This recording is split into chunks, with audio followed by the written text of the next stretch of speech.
IP friends, this week we're working a little bit on some catching and some fielding drills.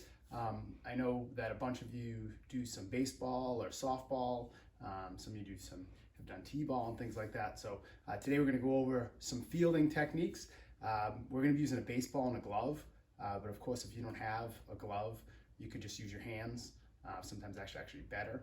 You could also use a rolled up sock for a ball if you don't have a ball, or you could use some kind of softer, smaller ball, or if you're a softball player, maybe a bigger one if you want. So you can kind of pick that. If you don't have anyone to roll the ball to you or hit the ball to you, then you could kind of use a wall to get the ball to bounce on. Just make sure it's a wall that's okay with your parents.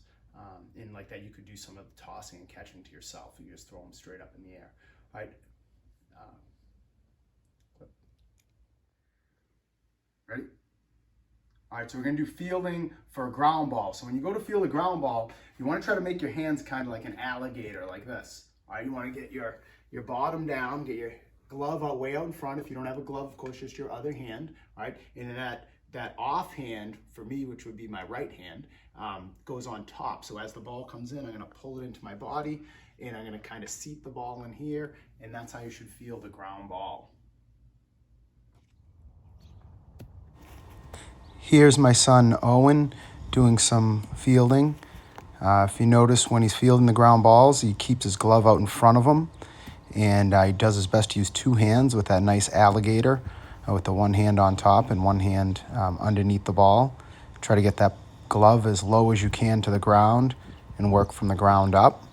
Of course, you got to keep your eye on the ball, and then try to seat the ball. Try to bring that ball into your body a little bit before you go ahead and pass it off.